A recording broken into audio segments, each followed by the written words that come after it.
सम्मानित मंच, मेरी मम्मी श्रीमती कविता यादव जी, गिरिराज जी, सतबीर जी, सुरेंद्र जी और सम्मानित मंच, मैं आप सभी से केवल यही कहना चाहती हूँ कि आज मेरा उद्देश्य ये था कि मैं ये देख सकूं कि कितने लोग मुझे आशीर्वाद देने आते हैं, कितना मुझे सहयोग देते हैं और कितना मुझे समर्थन करते हैं।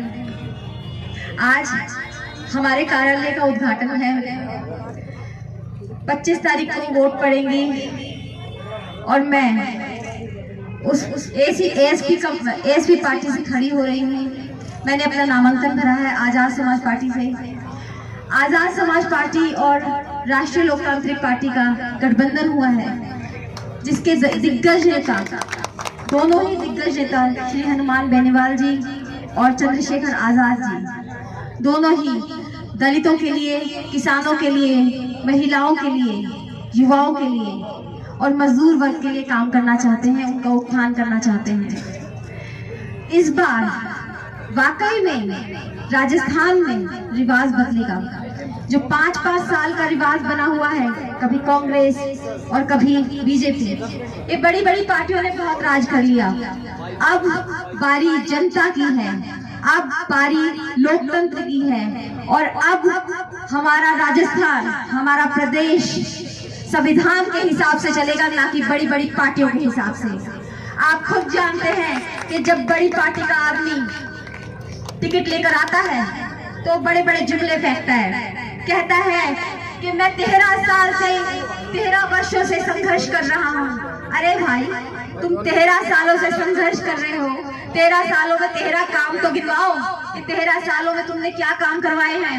मैं बताती हूँ क्या काम करवाए हैं। एक शरीफ आदमी का 9 बार ट्रांसफर करवाया है। अगर वही ट्रांसफर 9 जरूरतमंदों का करवाया होता तो सबकी दुआएं भी रखती, लेकिन उसे तो अपनी दुश्मनी निकालनी आती है। वो एक डायरी रखता है और डायरी में सबके नाम लिखता है, किसने किसका बुरा किया, किसने किसका नहीं बुरा किया, और सबके साथ बदले निकालता है। मेरे पिताजी मेजर ओपी यादव जी ने बहुत सारे काम कराए और आज इस विधानसभा क्षेत्र में केवल उन्हीं के कराए हुए काम दिखाई देते हैं। पिछले 10 साल में मुंडावर टोटली पिछड़ चुका है, कोई काम नहीं हुआ यहाँ पर, ना उनके पहले हुआ ना उनके बाद हुआ। उन्होंने अपने प्राण त्याग दिए, लेकिन उसके बाद मेरी माताजी ने, मेरी मम्मी ने एक ऐसी पार्टी का झंडा उठाया जो मर चुकी थी, जहाँ मुंडावर में कोई उस झंडे को उठाने को तैयार तक नहीं था। जब उस पार्टी का नाम लिया जाता था तो लोग जूते उठा के मारने को आते थे, लेकिन मेरी मम्मी ने अपने बल से, अपने संघर्ष से, अपनी ताकत से, अपनी बुद्धि से, अपने संयम से और अपने दिल की ताकत से, अपने प्यार की ताकत से उस पार्टी को उजागर किया, आगे बढ़ाया और आज जो टिकट के प्रत्याशी बने फिरते हैं, हकदार बने फिरते हैं, वो मेरी मम्मी के बराबर में गाड़ी में छुप छुप के बैठा करते थे कि ये चलो, हो सकता है हमारा भी कुछ बन पड़े। मेरी मम्मी ने जितनी हिम्मत दिखाई उस पार्टी को ऊपर उठाने के लिए, उतना ही हमें उसने धोखा दिया और धोखा खाने के बाद आदमी टूट जाता है।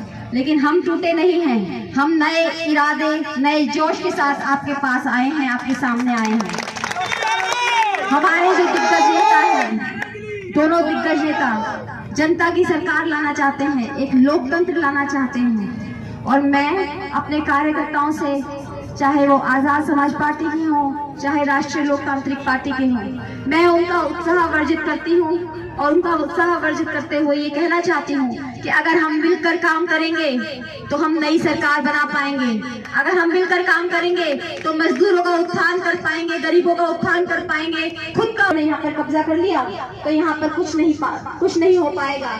कोई मतलब नहीं है मुंडावर का विकास होने का, ऐसा ही धरा हुआ रह जाएगा और लोग सिर्फ अपनी जेबें भरेंगे। ठीक है, निशान पर बटन दबाएं और मुझे विजयी बनाएं। और मुझे विजयी बनाने का मतलब है मुंडावर के क्षेत्र वासियों को विजयी बनाना। मेरे पिताजी ने बहुत काम कराए थे मुझे, जब मैं राजनीति में मुझे लाया गया तो मुझे मुंडावर वासियों का बहुत प्यार मिला, बहुत मुझे सम्मान मिला। उन्होंने मुझ पर हक भी जताया और मैंने भी उन पर हक जताया। लेकिन आज कुछ ऐसे लोग हैं जो ऐसे अंदाज में रहते हैं जैसे कोई बिल्ली आ रही हो और कबूतर आंख मूंद रहा हो। डरने की जरूरत नहीं है उनको। आज भी मेजर परिवार खड़ा है उनके लिए, और मैं जानती हूँ कि उन्होंने मुझे बहुत प्यार दिया है, और वो उनका प्यार मेरे लिए उनके मन में बसा हुआ है, और वो वापस आएंगे और मुझे अपनाएंगे। इन्हीं सब शब्दों के साथ मैं आप सभी का धन्यवाद करती हूँ। जय भीम, जय भारत, राम राम सा।